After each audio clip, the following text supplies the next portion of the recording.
Festival, our first online film festival.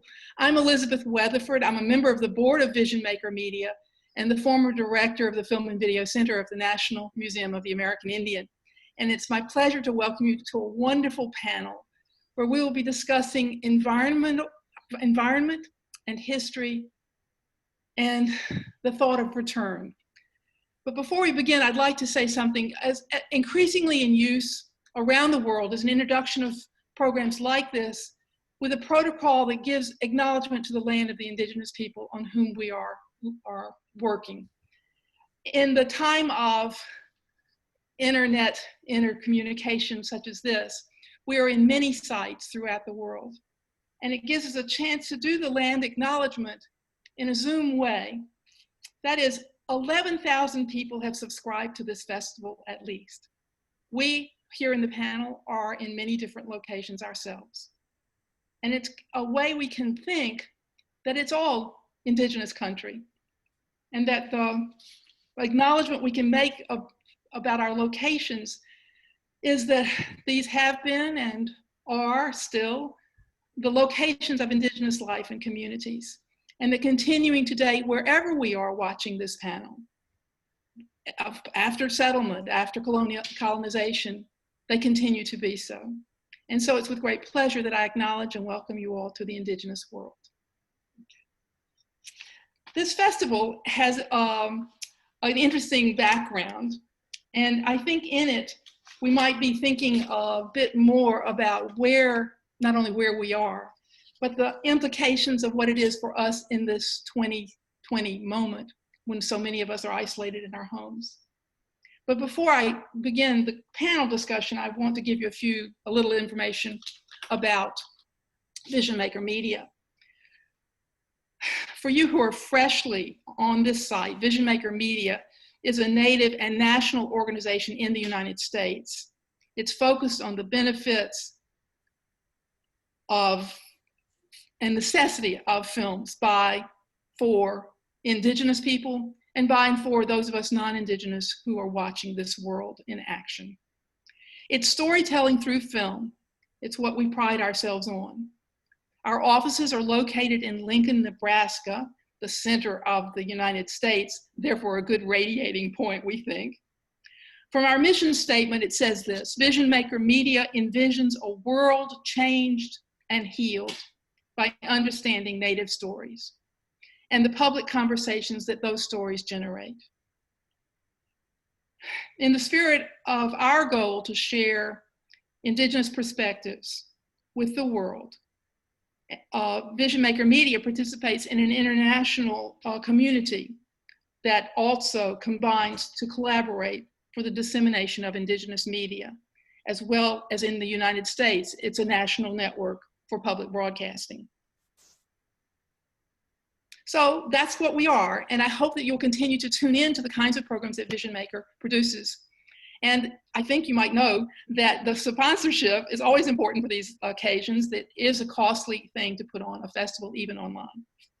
So I'm going to read a list of our sponsors: the Lincoln, Nebraska Journal-Star, the Woodland Voices Flute Company, Lux Center for the Arts, Native America Calling, National Native News, FNX First Peoples Experience, NET Nebraska, PBS and NPR,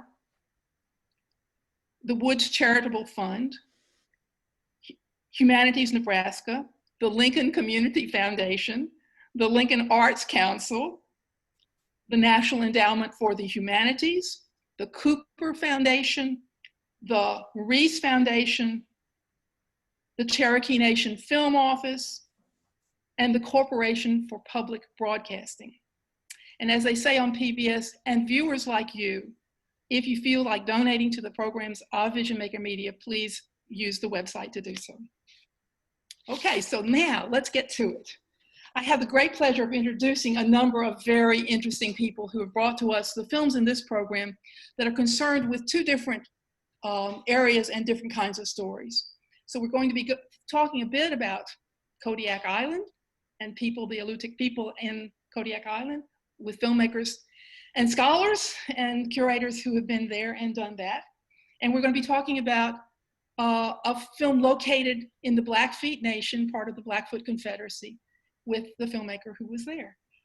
So let me introduce them first, and then we'll begin our discussion. First of all, let me start with our Alaskan crew. It's a three-man group we've got here, and it includes Torsten Kjellstrand, Benjamin Shores, and Sven Hawkinson Jr. I'll begin with Torsten. Torsten has a really rich history. You want to wave, Torsten, see who you are? Okay. Torsten has a rich history of documentary stories, and he's worked in underrepresented and misrepresented communities specifically. His first documentary on Kodiak Island, Finding Refuge, explored both a very hostile and brutal historical event and a homecoming.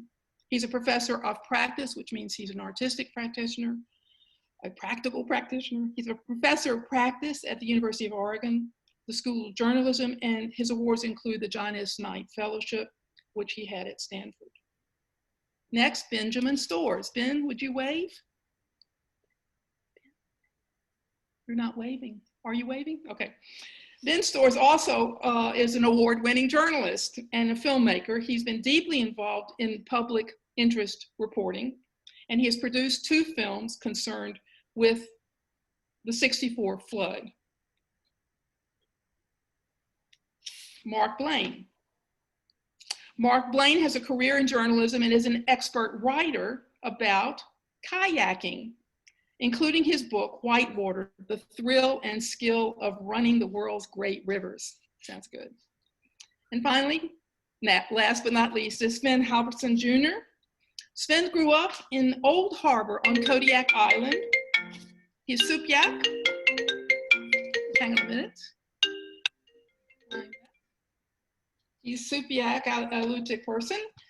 And after he received his PhD at, I believe, a prestigious university from the hat that he wears in the film, in anthropology, he returned to Kodiak and was the director of the Alutiiq Museum there for 13 years. His specialization is the repatriation of knowledge through the use of museum collections.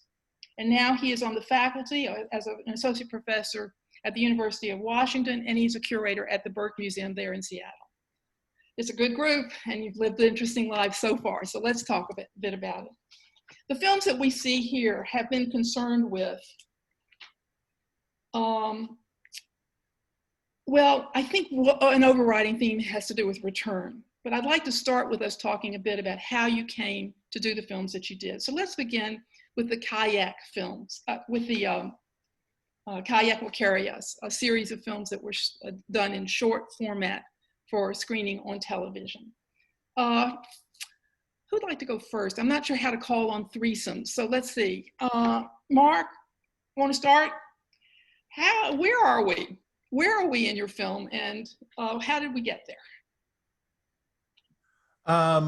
Well, practically how we got there is Torsten doing a whole other film 5, 6, 7, 8 years ago, whenever that started. That was a process, it sounded like, that unfolded over many years, that brought Torsten and Sven together. And then, you know, that relationship grew, and Torsten and I started working on some climate change stories in Cordova, Alaska. And, you know, the idea of going to Kodiak and doing something with the culture camp, the kids, as it's called, the kids camp, the Akiak Kids Camp now, kind of grew out of that. And Sven's work there with essentially traveling, and Sven, I hope I'm not misrepresenting this, but like traveling the world to really find the stories and the technology of the place where you grew up, because it wasn't kept there. And this idea of collecting that and over many years, essentially bringing those ideas and that knowledge back and combining it with elder knowledge that was there now, and sort of, you know, how can the two work together to sort of amplify one another? And that was sort of, it seemed like that would be a good way to, there should be some films in there, something. And, you know, there's this idea of, well, let's what if we make a boat, or what if they make a boat, and let's film that and what's involved in doing that. And it's considerably more complicated to do in the traditional way, in the traditional place, when you've got your family there too, and the kids are hungry. So, like the story unfolds at that point. We'll follow through on that. Sven, tell us a little bit more about where we are in these films. We are on the southern end of Kodiak, the southern tip, near a place called Cape Alatac. And there they have this whole, my whole role there started with documenting the petroglyphs. If you look at Torsten's background there, but I was invited to the village by Mitch and Judy Simyonov. And my role originally was, doing archaeology.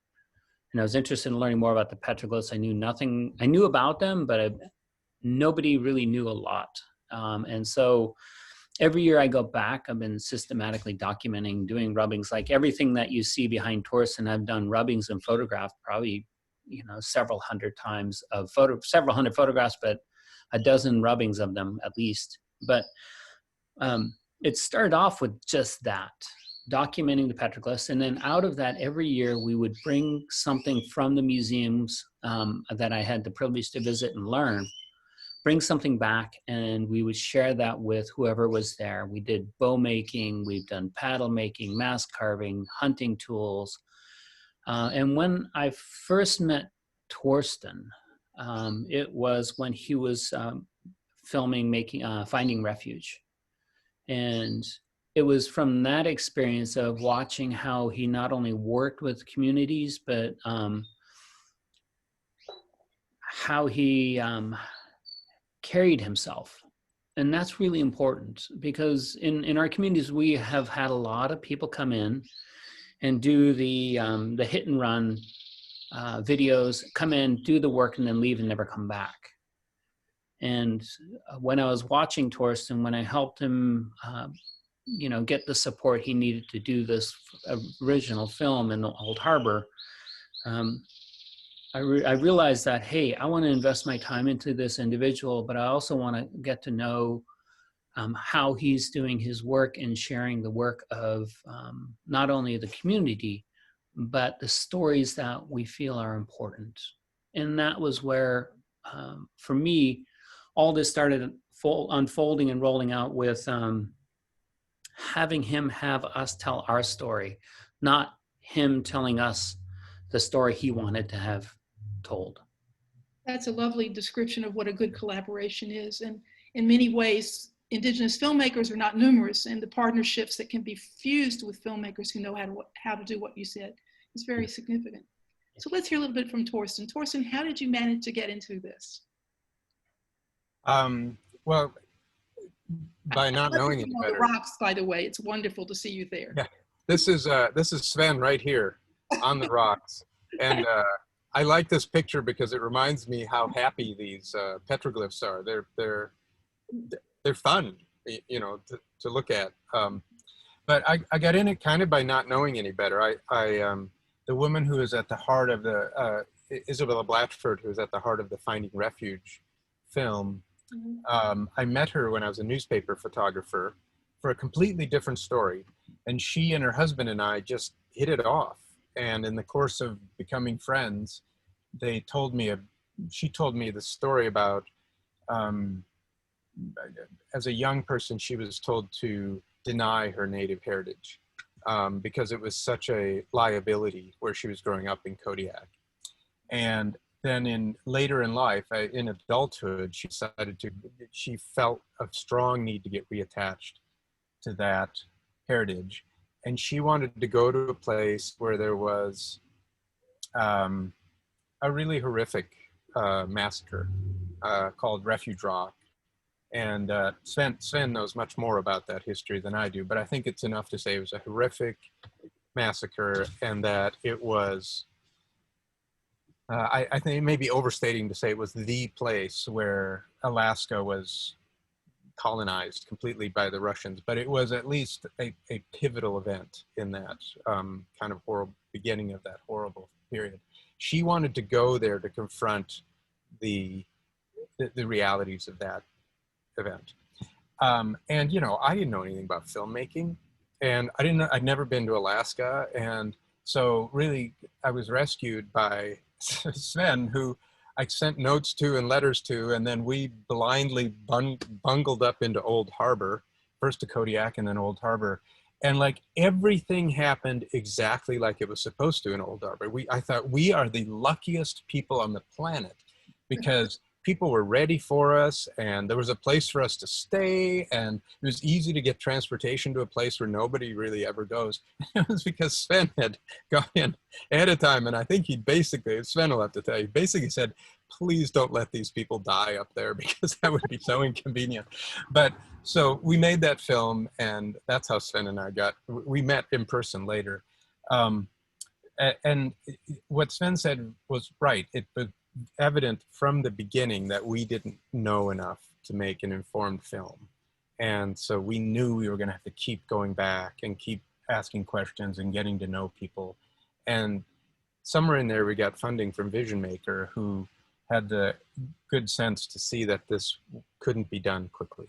You know, that the folks at Vision Maker had the patience to let this unfold as it should, and took a big risk on me and the other folks making this film, because we were neither experienced filmmakers nor native, nor particular knowledge about this area. It was probably a dumb move, really, when it comes down to it. But we liked the film, and it led to this collaboration later on. That's lovely. The return to a place where things have happened, where history has happened. It could be the 18th century and the Russians and massacre, or it could be a far more local community trauma, is part of what combines these films into one good program to talk about. So I think now it might be interesting to talk a bit about the Blackfeet flood. I think you're here. I don't need a Zoom, this my Zoom. I think I'm here too. Hi, Ben. This is Benjamin. Hi. Okay. Tell us a little bit, Ben, about your film and how you came to do it. Where are we, first of all? Give us the where we are. Sure. We're on the northern plains of Montana, on the eastern slope of the Rocky Mountains, on the edge of Glacier National Park. One of the most beautiful places in the world. I'm a bit biased because I grew up on the northern plains of Montana, and this is an area that, that I knew well growing up. I didn't always know the people of that place as well. And so for me, making this film was a bit of a homecoming. As you say, there is a tragic element to the Blackfeet flood, but I think that the message of this story is resilience, and it's family, and it's what happens in the aftermath of a tragedy and how communities come together. And to borrow the words of our more eloquent characters in that story, it is a story of family and community and a sense of place. And so we followed, this film only took us 6 years, Torsten, to complete, but we followed a character, a human, right? Butch Newbreast, who had returned home to this place where a flood occurred, and both his parents were swept away when he was a teenager. And he was gone for the better part of a half century before returning to the small community of Heart Butte near Birch Creek. And so for us, it was a chance to follow him and get to see him grow and wrestle with this tension between this land that he loved and these memories and this community that he came to develop over time. And it was a great opportunity to just go back to this community in this area that was so dear to me and learn and uncover some of the stories that were missing from this community. I think we've said this before, but one of the refrains that we heard again and again from people is, we've never talked about this before. And so it was a great honor to be allowed to capture and share, more importantly, share those stories with the broader community. Thank you. I think what was lovely about your film was how you use the visual elements of your film to build the characters of the people that you showed, and also to build into the story. The opening shots, for example, that show Butch making a fire, basically, are a wonderful way to begin to understand this man. And the raindrops that lead to the story of the flood, very beautiful film, beautifully. Much like the opening shot in the Kayaks films, that's an aerial shot of a kayak moving along. Or is it an umiak? I think it's a kayak moving along in the water. So all these films have been very successful on a number of levels, telling stories and also visually telling stories, and really giving us a strong impression, a strong sense of, I think, the beauty of the very returns that the stories are about. No, I could just, if I could follow up on that and say, part of my job as producer is to find people more talented than me to go out and capture that imagery. And obviously Torsten is the director of photography, and then photojournalists like Brian Plonka and Brooke Pepe and Sweeney. It just, to surround yourself with incredibly talented people always makes the producer look more talented. And so a gift to work with some of those folks. Yeah, it's a great, again, collaboration being a lot of it. Let's talk a little bit another level of the collaboration, which is the communities themselves that you were in. How did people consider your project? And I know that each of you in your particular projects got a lot of involvement from other people than yourselves, people who were land-based, who lived there, who came from there. But I wondered how they felt about the outcome of the works. Has anybody got a story about the feedback they've gotten from the community, either about the collaboration, about the, let's say, the imposition upon a community of filmmaking, or about what the films were like? Either film. Anybody got an idea? Love to hear what Sven says about Okay, Akiak. yeah, Sven, that's a very good point. Thanks. I've only heard positive things coming back from the community. In fact, from the family. Yeah, no, they've only had positive things. They've actually really appreciated it. I mean, at first they were a little bit, I want to say terrified, but terrified about, hey, we're inviting somebody in with a camera that's going to be there the whole time. Mm-hmm. How is that safe, and can we trust them? And so when I told them about finding refuge and who Torsten was, and the fact that I could vouch for him, and they're like, all right, we'll bring him in, invite him in. And from there, you know, he built trust with them as well. But I've only heard positive things about the film itself. But also, I think more importantly is about the relationships that both Torsten and Mark now have with the community, because they're invited back to the community, and they know that if something goes wrong, or if somebody does something wrong, then those individuals aren't invited back. Yeah, that's right. Well, I think also it's obvious that the subject matter of the kayak films is to benefit the community. The intentionality behind each of the people who speaks, behind the youth camp itself, behind the reanimating, those wonderful reanimations of the rock engravings. Really nice to see them illuminated that way. I think all of it is intended for us who watch from the outside, who might know or not know where we are, but it's definitely for those who live where they are and who know from where they came. And I think that line is what's so fascinating about Vision Maker Media's work, actually, because it is playing to both kinds of audiences in trying to choose films that can speak that way, speak both ways. I think also one of the things that ties this together, as we said earlier, is that this is about return to place. And I thought it'd be interesting to talk, first of all, about Alfred Naumann, I think Naumann. Yeah. Say it again, Naumann. Alfred Naumann, yeah. A little bit, because he, as the central figure, as a portrayed expert of kayak making, speaks so eloquently of the poignancy of being separated from where you come.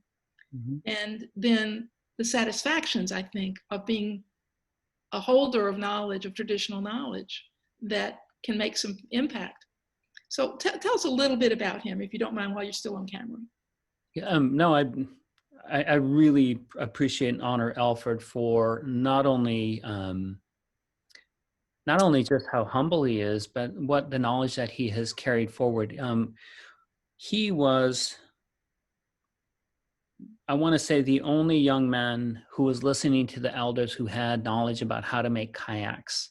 And not just make the kayaks, because we can go and find blueprints and make those.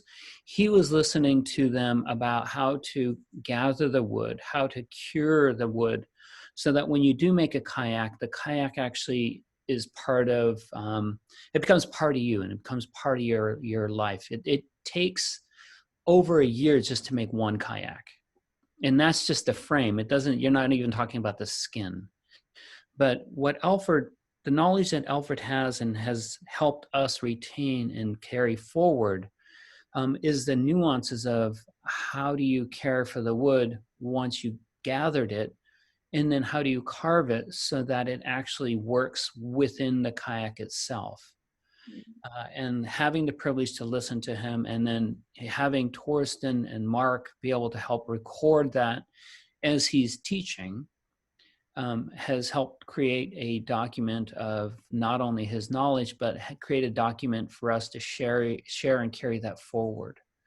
And so for me, again, I really appreciate and honor Alfred for the fact that he did take the time when nobody was listening to the elders and kayak making, and carrying that forward into what we have to today.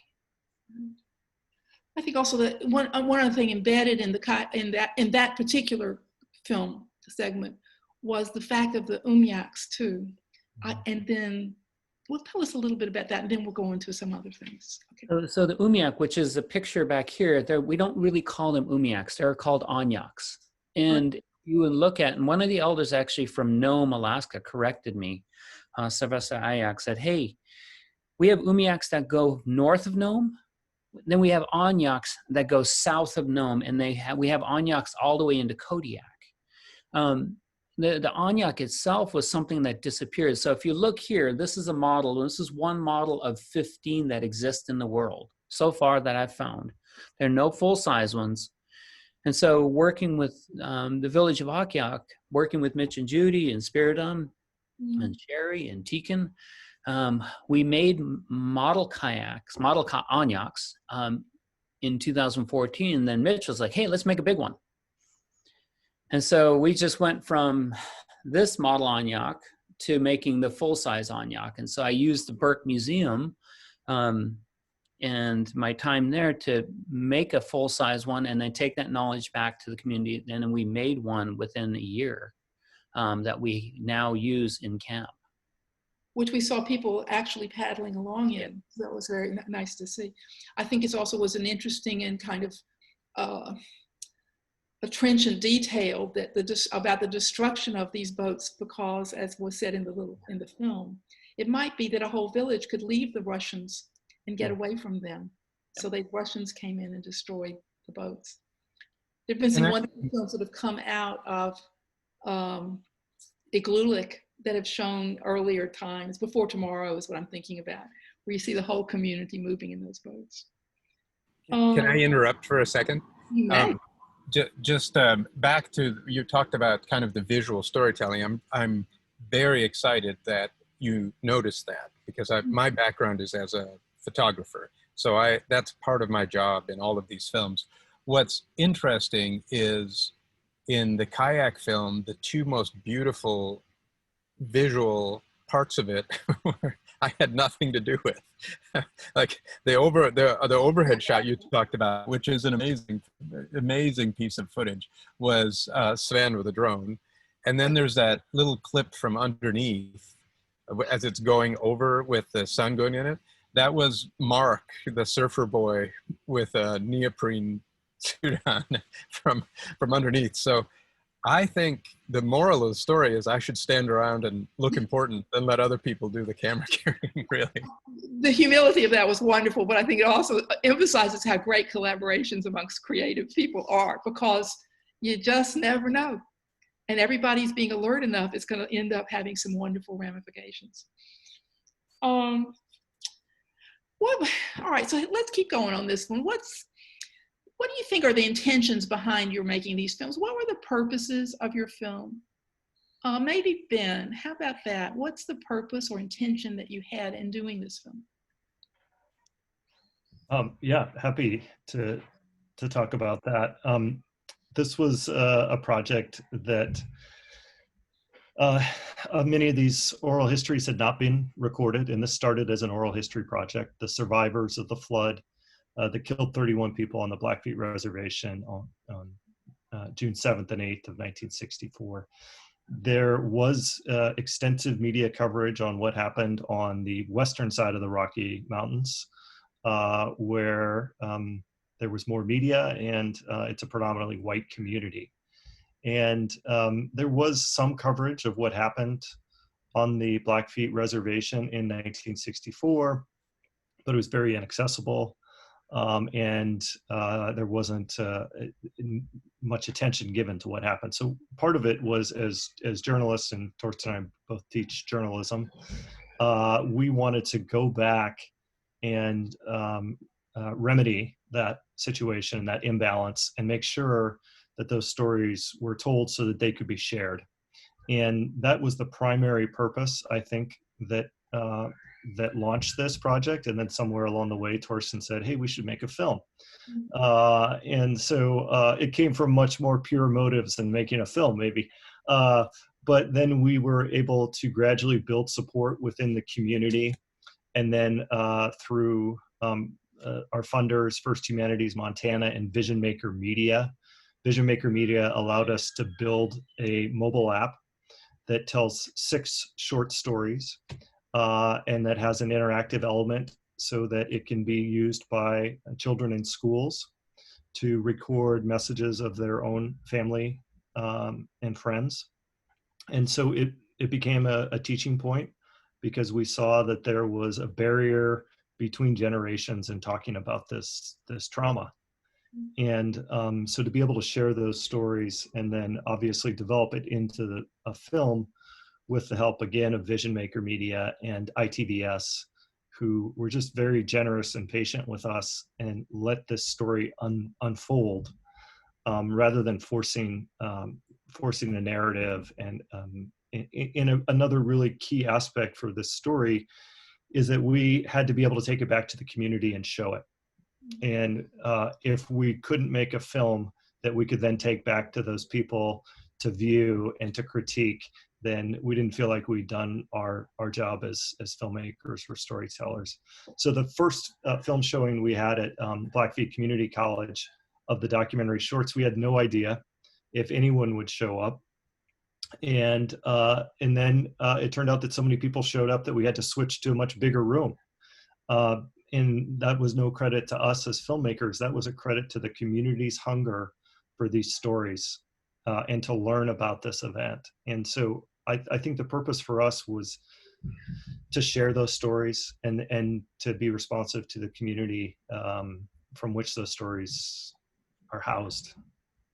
I think also you're talking about how carefully filmmakers can build community trust, so that when people, I mean, you've had a number of real technical additions to this project, which preceded its ultimate fruition as a film to watch in a screening room.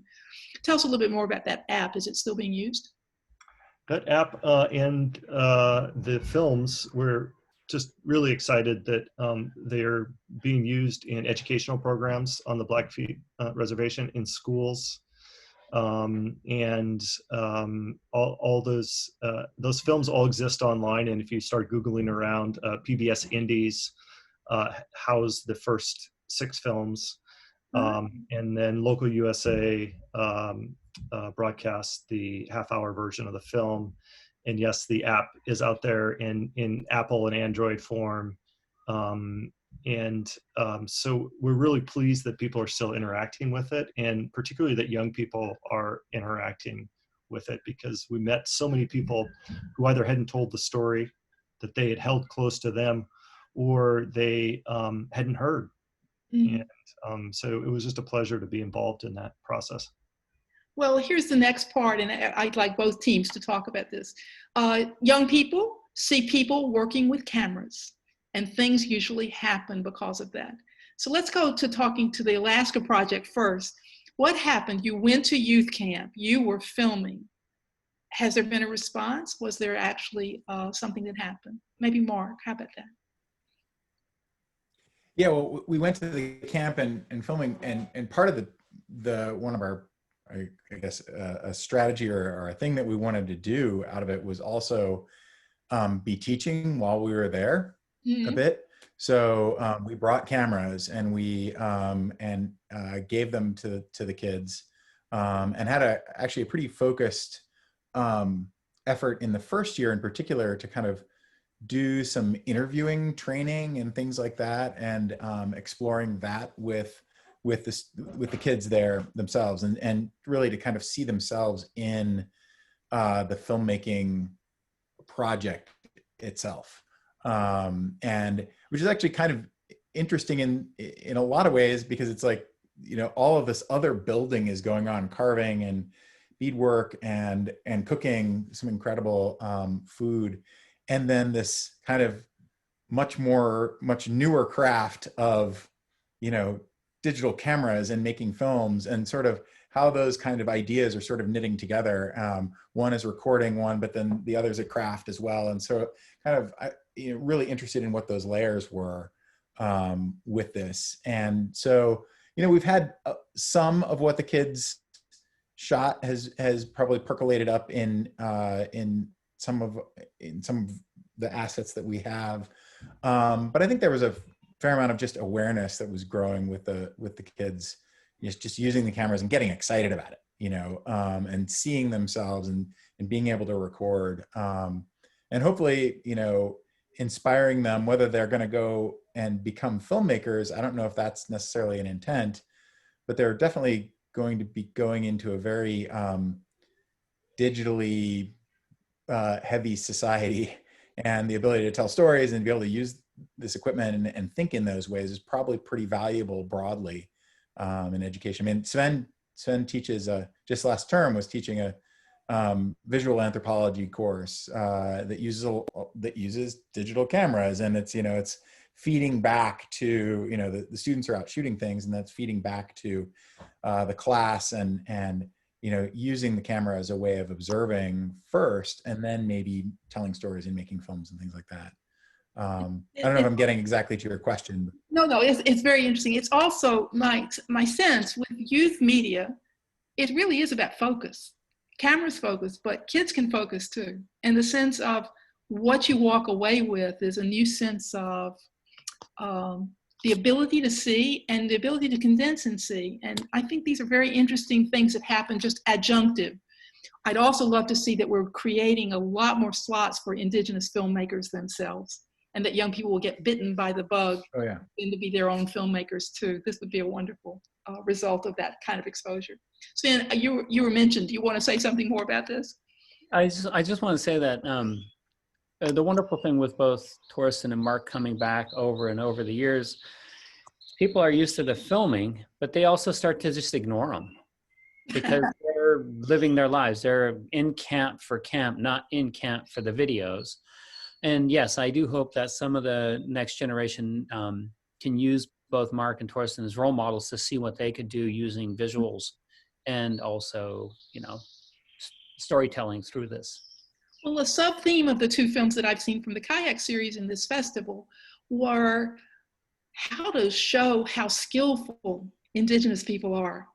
In a way, it's the challenge of working with museum artifacts, how to get behind that artifact and show the invention of it and the kind of creative impulses that go now with these newer technologies. I'm actually writing a small paper about XR, VR, and Indigenous producers, and thinking it's really getting the cutting edge all the time, kind of catching hold of that and seeing how it applies to Indigenous ways of saying things. How can you combine the two? It's interesting. I want to, yeah. oh, sorry. Yes, please. I just had you asked the question of sort of why, you know, essentially kind of why are we making these films, or what's in this direction, and what was our intent maybe. And I think it took me going to Kodiak and having some familiarity with Alaska, and some of the, you know, Alaska is like a lot of different things, but, you know, that environment and living there, to really see this other dimension that Alfred knows, like has deep in his, is embodied, you know, like just at a very skim level of being there for 10 days at a time. You know, that to make these boats is not about a blueprint, as Sven says. I mean, that's nice. Like that's that's the physical object, but it's so much a description of the place as well, I think, in the boat, because there aren't any trees there. You know, this is wood that's washed up on the shore. It's received wood, you know, that all looks alike. And, you know, if you're a galoot from, you know, the lower 48, you're going to put a chunk of cottonwood on the fire and probably annoy people. You wouldn't do that.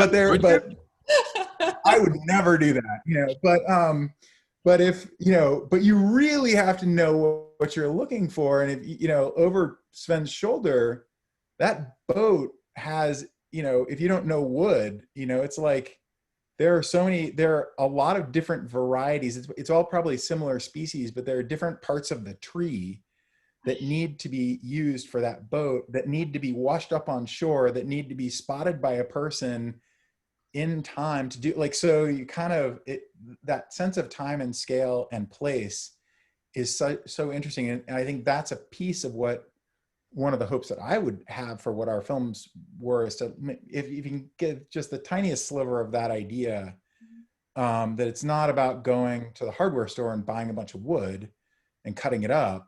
You know, it's about living with it. And, you know, that, you know, those bow pieces that Sven's head's kind of covering, you know, it's okay, Sven. that might be multiple generations. You know, that could be a thing that, that could be handed down, because it's a hard piece, it's a difficult piece of wood to find, and it's very difficult to carve. And to just know, again, back to knowing those timescales and knowing that place and understanding, it's like, wow, how interesting, you know, to kind of think about, like, to really expand time. We come in as filmmakers with a deadline, you know, and three of us are recovering journalists who teach in journalism schools, who are, it's like, it's even more on a deadline moment. So it's like, it's, you know, to just sort of reorient yourself to that, I think is really, well, there's a wonderful little piece. That's a hope I would have. There's a wonderful little piece in that film when he's holding the two pieces that are going to go into the construction and saying they have to balance, and you feel the physicality of it all. It's just so kind of wonderful. They have to not be put in the inverse direction from which they're talking. The pieces of wood are talking to you about what to do with them. Very nicely done, as a way of saying metaphorically that whole thing you just said. Can I add to? Yes, please. Elizabeth, that one of the things we're talking about here that I find so important when we talk about films made with Indigenous communities is that one of the default modes could be to talk about the past, and the past is here. These petroglyphs were made in the past, and the boats that are being made in camp and at the Burke Museum by Sven are boats that evolved in the past over a long period of time to be great at what they are. But the stories are present tense. And it's really important that the learning that happens, and Alfred is making these boats with Sven now.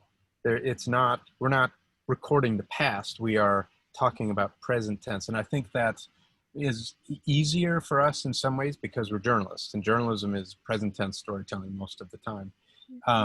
Also, as part of that idea, I'm going to see if I can link this here. All four of us who you're looking at here are professors at universities. So our primary work is teaching. And I think so that is part of these films as well, that we're teaching about contemporary communities. And I don't know if I'm being clear what I'm trying to say here, but that I think maybe the other way to say it is too much of storytelling about Native communities is about what they were, not about what they are. And you have to understand what they were to talk about what they are. But for me anyways, the interesting stories are where they are. I love Does that make sense? Right. Yeah, it's a great comment. And I think also the connection of drawing the connection to all of you as people who already are familiar with the process of passing forward, pushing forward knowledge in a contemporary place. It could be a museum, but a classroom is like that too. And I believe that's what Vision Maker Media is mostly trying to achieve in its endorsement and underpinning of productions, so that the life of people live now, the thoughts of people thinking now, the skills of people skilled now are much more prominently understood in the American imagination, as well as, of course, good stories come from that too. A lot of these are strongly local stories, and the impact in a way of Indigenous film has been to be very local, to go to where people are in their specific places and stories and histories.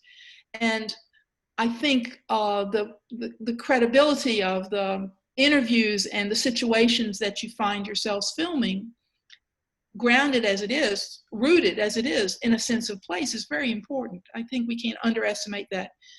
Those of us who have not lived in strong community settings like Indigenous communities frequently are now experiencing it. We're now in this era of being, for the first time for many of us, looking around and saying, what is the small circle of community that I can depend upon?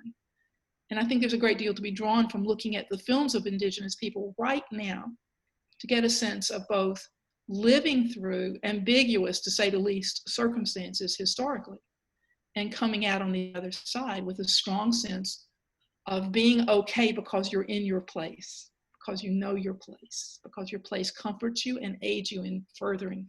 I find that is this is one of the ways I looked at your films this particular week. I'd seen them before, but I think now they have an especially kind of trenchant feeling to me about that.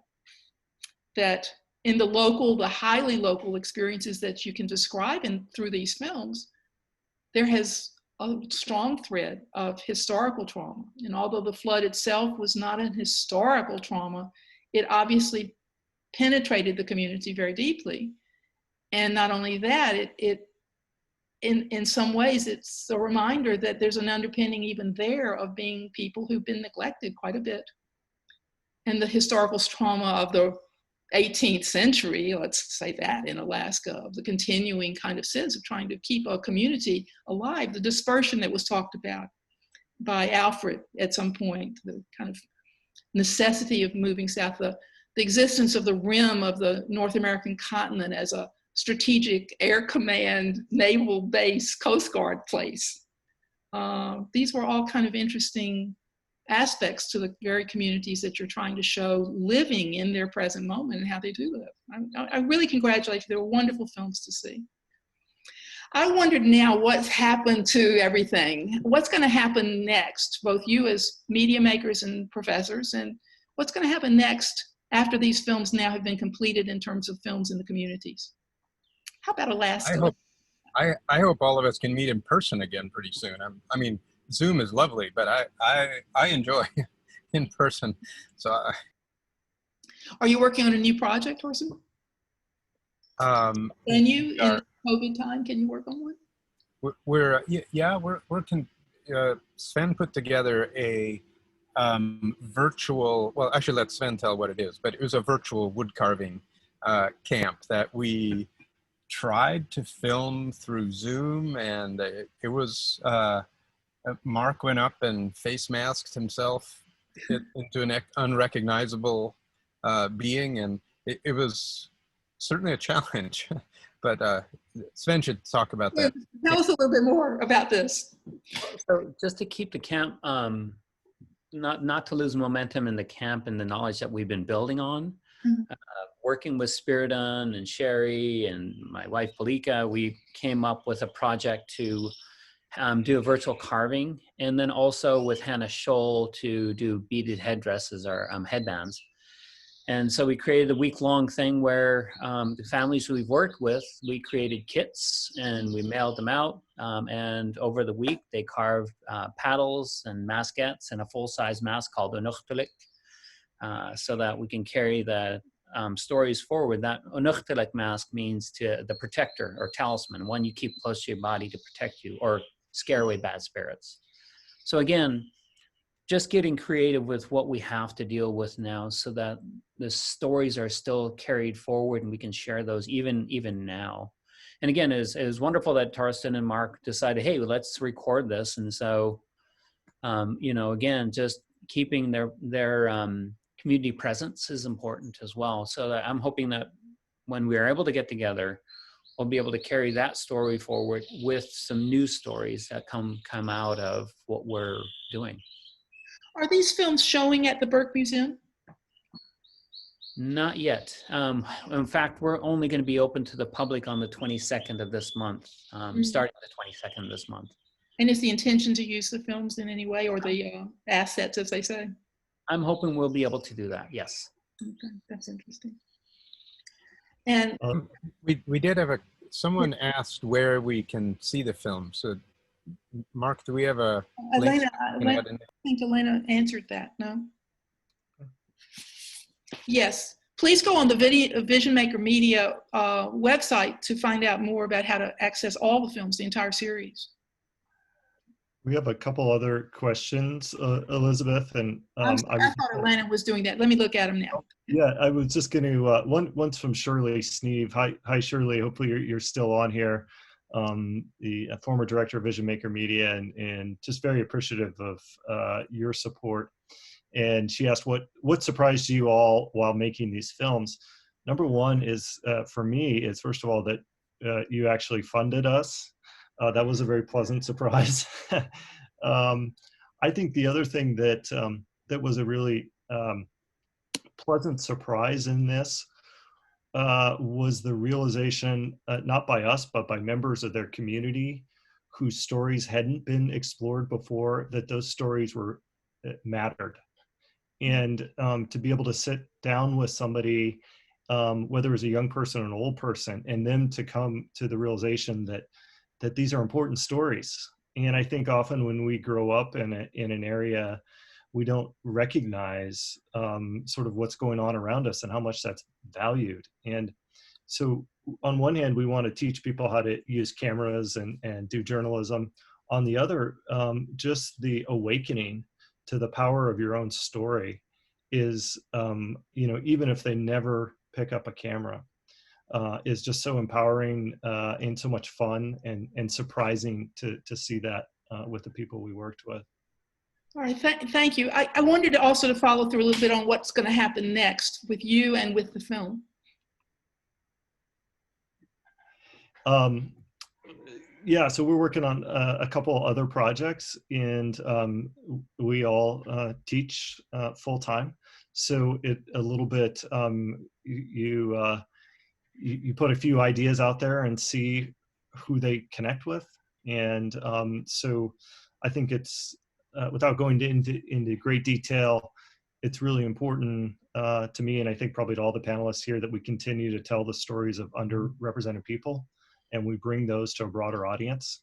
And so that's a very general, non-specific, non-proprietary answer, but just that we continue to share those stories. Thank you very much. We've also been asked a more technical question, and the films have all been about patience, and that they took years to film. Can you all estimate how many hours of footage was not used in your final films? Okay, quickly. I'll spin that one into the what's next moment, because I think we have a fair amount of footage that will probably go into future cuts of things, and you know, we're looking at this as like, you know, it's a massive work over time. I think we're getting better at cataloging it as well. I think that's been a learning process, but yeah, how many hours of footage? I couldn't put it in hours. I can tell you that I would put it in batteries almost, because the amount of downloading that has to happen in a tent at the end of every night, and pretty much all the batteries that we can carry, they're big rechargeable ones, run out by about Thursday. So, you know, it's a couple hours easily every night of just downloading and backing up stuff. And so for a 7-minute film, so that's over 10 days, when you're in the field, and then plus interviews and plus, you know, so, but I think that that seeming inefficiency is actually part of the value of what we're doing, as long as it's reasonably organized, that you've got to cut big margins. Okay, that's great. We're reaching the end of our hour together, and I wanted to know if there's anything else you all individually would like to add to the conversation, something we didn't touch upon. I would just like to thank Vision Maker for investing in and knowing that to tell the stories from our perspective takes time, and for supporting individuals like Torsten and Mark and Ben in being able to do that, because it takes time to build trust within our communities. And also it really does allow us to tell our truths from our perspective. And so I just want to thank Vision Maker for being able to not only do that, but to continue to do that. Thank you very much. I wanted to say to our audience that the films that we're talking about today can be seen as part of the Vision Maker Film Festival. The URL is visionmakerfilmfestival.org, and they will be available free online through Sunday. On Monday, a new series of programs starts. They're week-long programmings for the Vision Maker Film Festival, which will be concerned with activism. But the films we're seeing now, talking about now, can be seen now. A Kayak to Carry Us, 2 episodes, and the Blackfeet Flood. I want to thank all of you so much. It was a wonderful conversation. Thank you for being part of this. It was good to meet you all this way. Bye. Thank you. Bye-bye.